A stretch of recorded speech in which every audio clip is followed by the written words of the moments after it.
Hi welcome to CJ vlogs. ఈరోజు మామిడికాయ ఊరగాయ ఎలా తయారు చేసుకోవాలో చూపిస్తాను. ఇలా 12 మీడియం సైజ్ మ్యాంగోస్ని తీసుకోవాలి. క్లీన్ చేసి వాష్ చేసుకొని డ్రై చేసుకోవాలి. ఆ 12 మ్యాంగోస్ని చిన్న చిన్న పీసెస్గా కట్ చేసుకోవాలి. ఇలా 4 కప్స్ ఆఫ్ మ్యాంగో పీసెస్ వస్తాయి. దాంట్లో 1 టేబుల్ స్పూన్ పసుపు పొడిని వేసుకోవాలి. అలాగే 1 కప్పు పప్పు నూనెను వేసుకోవాలి, లేదా నువ్వుల నూనె అని కూడా అంటారు. దాన్ని వేసుకోవాలి, బాగా మిక్స్ చేసుకోవాలి.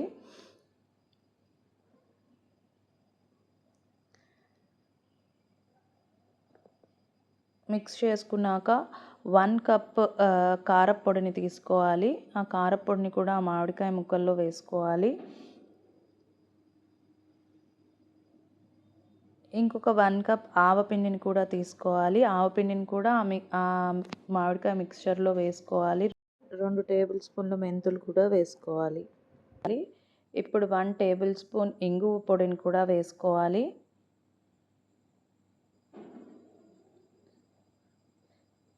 ఇప్పుడు 3/4 కప్ సాల్ట్ తీసుకోవాలి. ఆ సాల్ట్ని కూడా ఈ మిక్సింగ్ బౌల్లో వేసుకోవాలి. అన్నిటినీ కలపాలి.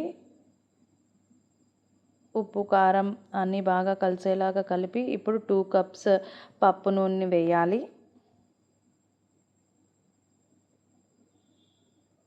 మొత్తాన్ని బాగా కలుపుకోవాలి. మొత్తం కలిసేలాగా బాగా కలుపుకోవాలి.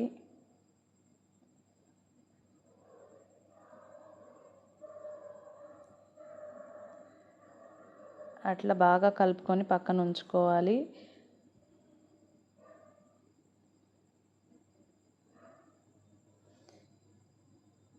ఇందులోనే మనం వెల్లుల్లి రెబ్బల్ని కూడా వేసుకోవచ్చు.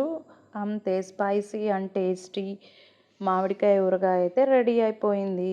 వేడి వేడి అన్నంలో నెయ్యి ఈ ఊరగాయతో తింటే చాలా బాగుంటుంది. Please to subscribe CJ vlogs.